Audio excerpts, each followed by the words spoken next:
Olá, tudo bem? Eu sou Arthur Lima, eu sou de Salvador, Bahia. Estou muito feliz em participar do Festival PEF 2021, com um tema tão importante relacionado à sustentabilidade, trazendo aí a pauta da Amazônia. Um pouco sobre mim, eu sou o CEO da AfroSaúde, que é uma startup que cria tecnologias com foco em diversidade racial na área da saúde, onde a gente conecta pacientes a profissionais negros que atuam na saúde e bem-estar. Nós temos uma plataforma, um aplicativo que permite que as pessoas encontrem esses profissionais que atuam em diferentes áreas da saúde de todos os lugares do Brasil. Esse é o bacana da tecnologia, principalmente quando a gente fala em século XXI, nesse período de pandemia. A gente consegue aproximar pessoas com a tecnologia, assim como eu e você estamos agora aqui no Festival PEF, que está acontecendo de maneira virtual. Eu estou aqui em Salvador e você está em qualquer lugar do Brasil ou do mundo vendo um pouco sobre o que eu irei falar hoje. E o tema que eu trouxe para o festival envolve justamente a tecnologia e a saúde, e entrando também um pouco na diversidade. E eu trouxe para o PEF o tema como a tecnologia pode ser utilizada para impulsionar a diversidade e os cuidados em saúde. E essa palavra, esse termo diversidade, ele ganhou muita voz, principalmente depois de junho do ano passado, por conta dos fatos que aconteceram nos Estados Unidos, a morte de George Floyd, os protestos do Black Lives Matter. Então, uma pesquisa do Getty Images já mostrou, né, que 8 a cada 10 pessoas elas esperam que as empresas tenham esses compromissos consistentes com a diversidade e com a inclusão. Aqui a gente está falando um pouco de propaganda, de marketing, né? Reflita um pouco sobre como vocês veem a diversidade nas marcas que vocês consomem, nos serviços que vocês acessam. De 2020 para cá, isso mudou muito, né? Claro que a gente pode melhorar ainda mais enquanto sociedade, mas conseguimos avançar muito por conta dos fatos que aconteceram no ano passado. Mas a pauta da diversidade e da inclusão ela já via engateando no mundo e também no Brasil. Mas a gente teve esse boom aí, essa aceleração no último ano. E as buscas pelo termo diversidade, cultura, pessoas, pessoas reais e inclusão foram termos aí que aumentaram consideravelmente. Esse ainda é um resultado da pesquisa da Getty Images. Cada vez mais as pessoas estavam na internet buscando entender esses conceitos e como aplicar esses conceitos nos diferentes lugares, seja nas suas empresas, seja na publicidade, nas suas organizações e nas suas práticas diárias. E a busca pela diversidade entre maio e junho de 2020 aumentou 200%. Então, a gente também teve aí um aumento na busca de imagens que representassem isso, que representassem equidade, que representassem igualdade. E esse aumento foi considerado aí mais de 500% quando a gente compara com anos anteriores. Ainda falando sobre essa pesquisa da Getty Images, a tendência do aumento se deu, né, mais uma vez, por conta dos protestos antirracistas. Aqui ao lado a gente consegue ver uma imagem do Answer the Public. O Answer the Public é uma plataforma que a gente consegue ver quais são as palavras mais buscadas no momento e as tendências. E aí eu digitei lá diversidade. E eu consegui ver que diversidade está sendo amplamente buscada e associada com outros termos. Tipos de diversidade, diversidade nas empresas, diversidades, como praticar.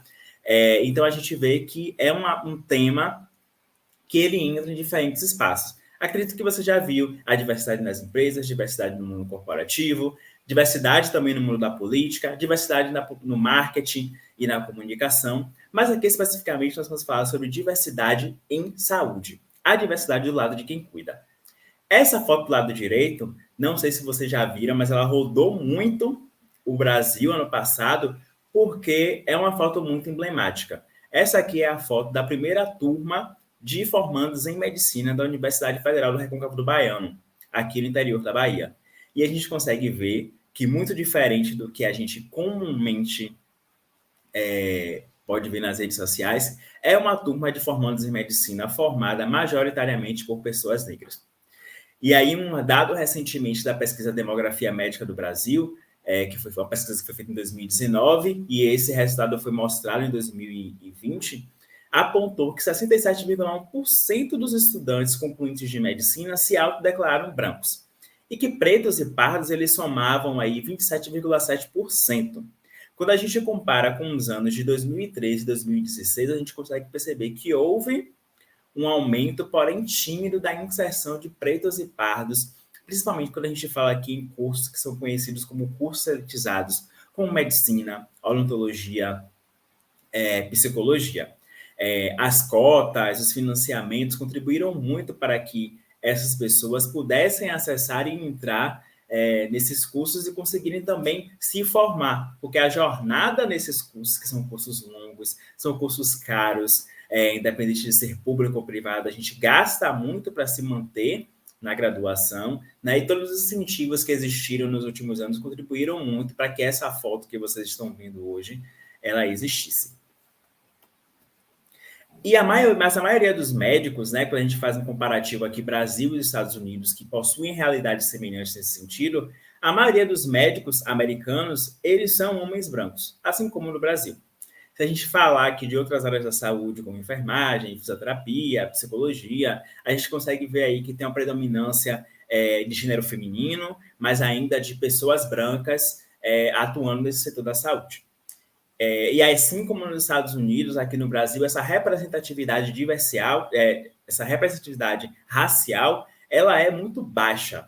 Né? É muito difícil a gente encontrar um médico negro, um dentista negro, se a gente falar nos Estados Unidos, um médico que seja de origem latina, de origem indígena. E a gente vai entender o porquê da importância disso. Pessoas que fazem parte desses grupos, que são conhecidos como grupos minoritários, que eu coloco entre aspas, porque população negra, quando a gente fala de Brasil, por exemplo, ela é a maioria, 56%, mas nós somos minorias no que diz respeito ao nosso pertencimento em alguns espaços. Né? Então, essas pessoas, quando elas estão no mercado de trabalho, elas enfrentam algumas dificuldades muito por conta da sua raça. Discriminações, poucas ofertas de emprego e menos oportunidades, por exemplo, de promoção, de serem promovidos, e uma dificuldade também muito grande de acessar, de fato, uma educação com qualidade, uma pós-graduação, de entrar na residência ou algo do tipo. São desafios encontrados. E, de novo, quando a gente faz um paralelo com o cenário americano, que é bem semelhante nesse sentido profissional, 64% dos médicos americanos, eles são homens brancos. Né? E somente 6% dessa parcela de médicos se identificam como hispânicos, né? Latinos, apesar de nos Estados Unidos a população hispânica ser 19%. E aí, quando a gente fala da população negra, somente 5% se autodeclaram como negros, pretos ou pardos. Apesar de que nos Estados Unidos a população afro-americana é composta de 13%. Né?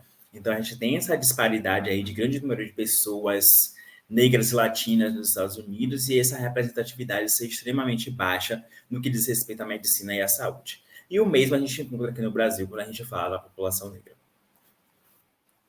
E aí, quando a gente fala ainda de questões salariais, né? Nos Estados Unidos, para cada 100 homens que são promovidos a posições de liderança, CEOs, chefes, etc., existe essa disparidade de gênero, né? Somente 85 mulheres são promovidas e recebem essa mesma oferta. E aí, quando a gente coloca o componente racial nesse processo, a discrepância é maior. Isso falando dos Estados Unidos, quando falamos de pessoas negras e latinas, onde para cada 100 homens brancos, 58 mulheres negras, por exemplo, são colocadas dessas posições e 71% das pessoas latinas. E aí, quando a gente traz para o Brasil a questão salarial, comparar aqui, por exemplo, pessoas com ensino superior público, da mesma universidade, por exemplo, né? Médicos, homens brancos e médicas pretas e pardas, os homens brancos eles acabam recebendo um salário 2 a 3 vezes maior do que mulheres pretas e pardas. A gente vê aí que o homem branco ainda continua nesse topo da pirâmide no que diz respeito à oportunidade, no que diz respeito a salário e a todas as coisas. E isso o mesmo comportamento que acaba se repetindo no setor da saúde. E aí essas minorias, né, entre aspas, que eu falei, que não são minorias, elas possuem desafios também do outro lado, né? Quando nós somos os pacientes, a gente possui muita dificuldade na hora de buscar um cuidado que seja equitativo. Alguém que entenda das minhas questões específicas de raça e saúde. A gente sabe que a população negra ela sofre por diversos componentes que desfavorecem as questões de saúde, a gente fala de falta de acesso à educação, moradia, alimentação, renda. O próprio ato de praticar o racismo é um ato adoecedor, né? E quando a gente vai buscar esse cuidado de alguém que entenda nossas questões, a gente sente dificuldade. Uma pesquisa que foi feita, por exemplo, na Universidade da Carolina do Norte, nos Estados Unidos, mostrou que a maioria dos profissionais de saúde, né, entre grupos raciais, tem um preconceito racial étnico muito implícito. Ou seja, os profissionais geralmente têm atitudes muito positivas quando vão lidar com pacientes brancos e atitudes mais negativas quando vão lidar, né, com a população negra ou população latina, quando a gente fala aqui dos Estados Unidos.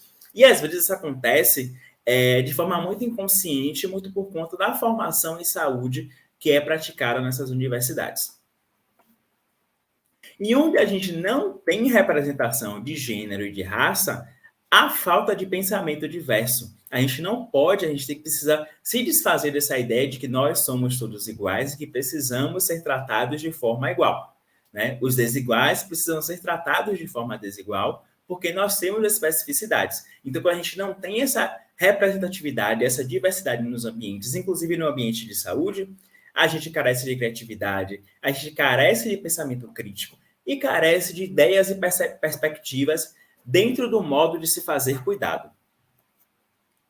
E quando a gente proporciona e fomenta essa diversidade do lado de quem cuida, a gente consegue, por exemplo, aumentar o nível de conforto dos profissionais. Né? Mais uma vez, pesquisas estadunidenses aí confirmando, né, mostrando que, por exemplo, alunos que estudaram em universidades onde a diversidade era uma pauta muito forte, onde o grupo de alunos era diverso, eles se sentiam mais confortáveis e mais aptos a tratarem pessoas também de origem étnica diferente da sua. E aí, uma outra pesquisa muito interessante foi a que estava relacionada a bebês afro-americanos, que eles possuíam mais chances de sobreviver quando eles eram tratados por médicos também,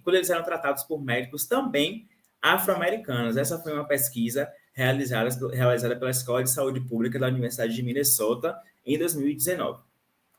Então, a gente consegue perceber que quando a gente traz essa diversidade no âmbito da saúde, a gente consegue, sim, ter algumas questões que favorecem o cuidado, principalmente para as pessoas negras. Né?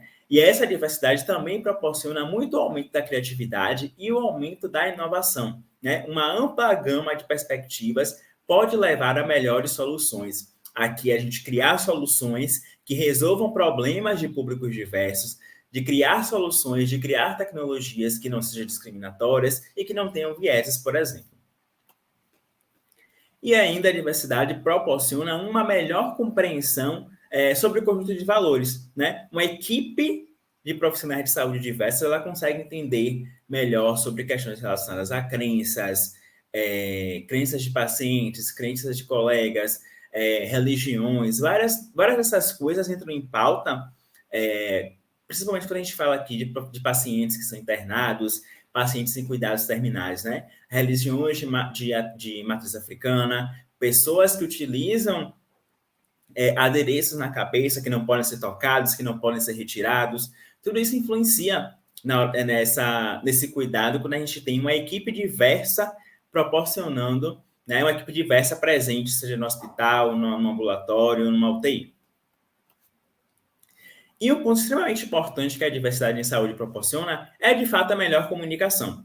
Não apenas alguns pacientes podem ser capazes de se comunicar de forma mais eficaz com os profissionais, porque eles se enxergam, quando a gente se enxerga no que a gente está consumindo em termos de serviço, com quem a gente está falando, a gente se sente muito mais confortável. E aí a comunicação consegue ser muito mais clara. Né? Mas também aumenta essa chance de receber um atendimento 1000 vezes melhor. Nesse processo de construção que a gente teve, de fazer a AfroSaúde, de criar essa tecnologia, de criar uma startup, uma plataforma, nas nossas pesquisas a gente conseguiu identificar que muitas vezes o problema da comunicação era uma barreira muito grande entre pessoas negras e os seus antigos médicos, terapeutas, etc. Né? Essa comunicação ineficaz contribuía para que o cuidado fosse muito... não tivesse sucesso nesse sentido. E, além disso, essa diversidade ela vai aumentar a confiança do paciente. Né? Pessoas negras elas se sentem mais confortáveis quando elas são atendidas pelos seus semelhantes. Eu quero me sentir representado na minha terapia, com uma psicóloga ou um psicólogo que entenda sobre questões sociais. Uma pessoa LGBTQIA+, por exemplo, ela quer se sentir representada quando ela vai numa consulta para fazer um exame preventivo, quando ela vai fazer uma consulta para um rastreamento de câncer de mama, ou simplesmente por uma consulta de rotina. Então, é importante ter essa diversidade nesses pontos para aumentar o nosso nível de confiança, de saber que eu posso me cuidar e que eu vou encontrar um profissional que saiba como cuidar de mim. Uma outra pesquisa feita pela Universidade de Stanford e a Universidade da Califórnia mostrou, né, que médicos negros eles contribuíam muito para a redução de mortalidade por doenças cardiovasculares em homens negros. A gente sabe que o homem, ao buscar o cuidado médico, é uma barreira muito grande. Tem uma questão aí de machismo muito forte, tem o medo, os receios. E essa pesquisa americana justamente mostrou, né, que quando a gente tinha essa representatividade do lado da medicina, isso conseguiu contribuir com que os homens buscassem estratégias de prevenção, buscassem acessar consultas, fazer rastreamentos para hipertensão, diabetes, enfim, diversas doenças crônicas que evitavam esse risco de mortalidade por questões cardiovasculares. E, além disso, a diversidade em saúde proporciona muito a redução dessa disparidade. Né? Ter uma competência cultural aprimorada e uma diversidade étnica e racial podem ajudar a aliviar as disparidades de saúde e melhorar os resultados de saúde em diversas populações de pacientes. E, além disso, quando a gente fala aqui em termos de cultura organizacional de equipe, tem um maior engajamento e retenção de funcionários. As pessoas acabam se orgulhando em trabalhar em um ambiente que é diverso, ou em empresas, hospitais, clínicas que causam esse impacto positivo na sociedade. E aí, como é que a gente pega todo esse cenário de diversidade e saúde e insere a tecnologia dentro disso? Né? A tecnologia ela pode ser uma grande impulsionadora da diversidade quando a gente fala do cuidado. Da mesma forma que a diversidade na força no ambiente de trabalho, em saúde, contribui para que a gente reduza iniquidades, reduza índices de discriminação, de vieses, quando a tecnologia faz parte do processo, os mesmos valores aqui eles são preconizados. Quando a gente fala de inclusão, satisfação e segurança dos pacientes, são questões essenciais na hora que a gente vai construir tecnologias de saúde. Por exemplo, uma pesquisa realizada pela Norwegian University of Science and Technology mostrou que, por exemplo, pessoas de condições socioeconômicas mais favoráveis, elas são as primeiras a se beneficiarem e a adotarem tecnologias de saúde. Então, se a gente cria tecnologias que criam barreiras de acesso, que possuem vieses, que são discriminatórias, que estão inacessíveis, a gente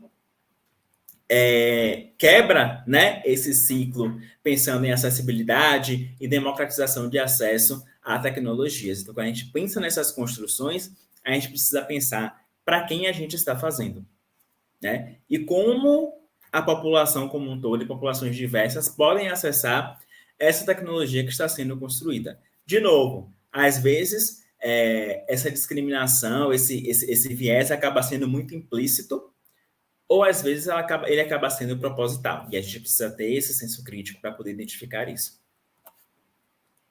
E à medida que a sociedade vai se tornando cada vez mais tecnológica, a gente se faz necessário, de fato, que sejam criadas soluções para que os diversos grupos sejam representados. E uma das discussões mais fortes é, de fato, a discussão relacionada ao uso de algoritmos para a tomada de decisões em termos de tratamento. Os hospitais americanos fazem muito isso.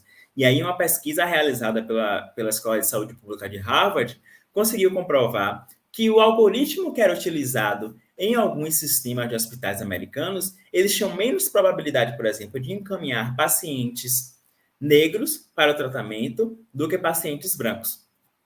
Mesmo eles estando em condições semelhantes ali de doença. Ou seja, era uma tecnologia que excluía a população negra de tentar garantir ou de tentar conseguir o cuidado, seja uma regulação, um internamento, um encaminhamento para um tratamento mais direcionado. E para que as tecnologias em saúde sejam diversas e inclusivas, é necessário um time diverso. Desde a hora que constrói, quem está ali na mão na massa, quem está ali no planejamento, até quem está tomando a decisão. E isso potencializa muito a redução de vieses, né? Mais uma pesquisa da Universidade de Michigan, ela mostrou, por exemplo, que as pessoas negras tinham 3 vezes mais a probabilidade de apresentar erros na mensuração pelo oxímetro de pulso, esse aparelhinho que está aqui na foto, que mede a saturação de oxigênio. E essa pesquisa conseguiu identificar, por exemplo, que em algumas pessoas negras, eles não relataram marcas, modelos, eles não botaram isso nos veículos de mídia, mas que alguns modelos de oxímetros, por exemplo, eles superestimavam o valor da saturação de oxigênio, quando na verdade a pessoa estava com saturação baixa. Então, em tempos de Covid-19, onde a gente mede a gravidade da pessoa, né, a gravidade da doença na pessoa pelo nível de saturação de oxigênio, quando a gente tem um aparelho que é impreciso, principalmente pessoas negras, que diz que a pessoa está ok, quando na verdade ela não está, né, é uma tecnologia que é discriminatória. E se a construção desse dispositivo fosse feita com um grupo diverso, e se os testes também fossem feitos com pessoas de diferentes tonalidades de pele, eles descobririam, né, que o infravermelho do oxímetro, a pele que é mais escura, absorve mais o calor. E isso causa um viés na mensuração. E aqui é um exemplo claro, né, de como a tecnologia, às vezes, que a gente constrói para o bem, ela acaba tendo aí um viés discriminatório muito forte. E aí existem outros diversos casos relacionados a devices, relógios, que não conseguem mensurar, por exemplo, os batimentos ou a saturação em pele negra, justamente porque não conseguem fazer uma leitura muito precisa.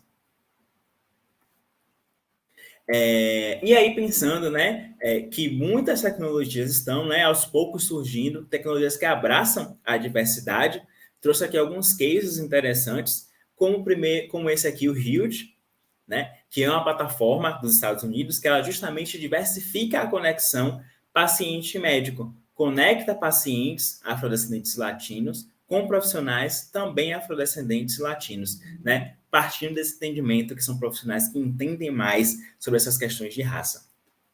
Um fator interessante é que a Huge, que é uma startup, uma health tech de saúde digital que é liderada por uma mulher negra, ela recebeu um investimento de 1,6 milhões de dólares. E o fundo de Serena Williams, né, foi o fundo aí, o Serena Ventures, que liderou essa rodada de investimento. Então, foi algo assim revolucionário nos Estados Unidos, porque era uma mulher negra à frente de uma health tech recebendo essa quantidade favorável de investimento. Porque até nesse sentido, o empreendedor negro que atua na tecnologia, que atua na saúde e tecnologia, ele é o que recebe menos oportunidades financeiras para poder alavancar o seu negócio.